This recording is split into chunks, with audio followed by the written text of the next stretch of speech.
From a chakra viewpoint, enlightenment happens from the top down, not from the bottom up.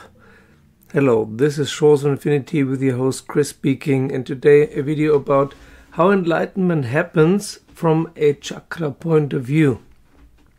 I probably don't have to talk about chakras, what they are. Probably all of you heard about them. It's an Indian way of explanation of the subtle body.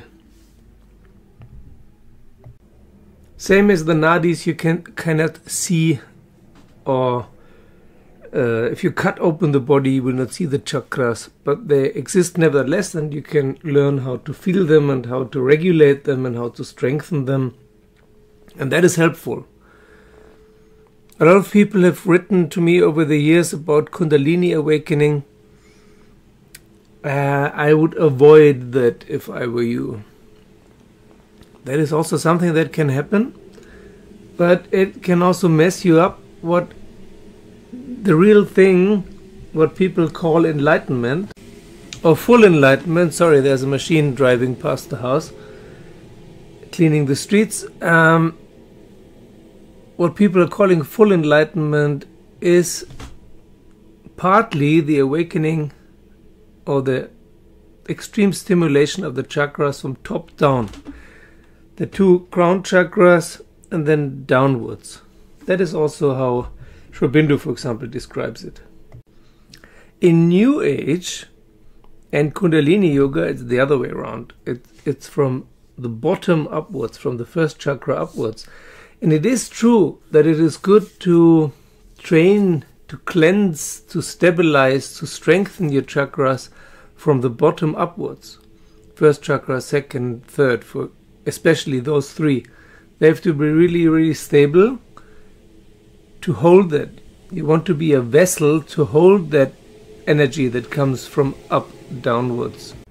So the most important chakra that you can work on is the first chakra, which has partly to do with sexuality, but it's all kinds of stuff there.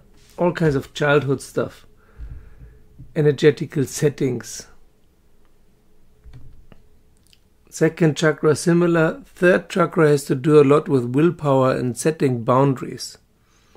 Setting and maintaining boundaries. Those three are the most important ones because in our rather sick society, those three are usually messed up. And this is what creates a lot of problems and even diseases. Basically, don't worry about all the other chakras. The first three are essential. They are key. And when enlightenment happens, and it will happen to you, it will not something that you cause or make happen. It will happen to you or not happen to you. When it happens from what is usually called the 7th and 8th chakra first, and then slowly trickles down. And the more stable the lower chakras are, the better. Otherwise you can't hold it. It will be fleeting experiences, peak experiences. And you probably want more than a peak experience for a few seconds or minutes or hours. And if you're working on your first three chakras and you feel energy rising up, keep it down. It's supposed to stay down there, not to rise up.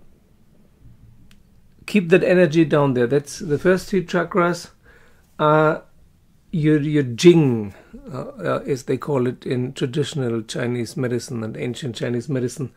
Your jing, your essence, your life force is stored there. It's not supposed to rise up, okay? Your fuel in the car is supposed to stay in the fuel tank of the car. And then slowly it's burnt so that the car can move. The same as with the jing, with the life force. It's slowly converted into chi or into prana. But it's supposed to stay there where it's stored and then can be converted. It's not supposed to rise up towards the head. Don't do it. Don't do it, no! And once you have de-traumatized your lower chakras, once you have strengthened them and stabilized them, once you're able to set boundaries, then when enlightenment happens, you can much better hold it, maintain it, enjoy it. Thank you for watching. Thanks for subscribing. Thank you for joining me as a patron, and thanks to all my patrons, and see you soon.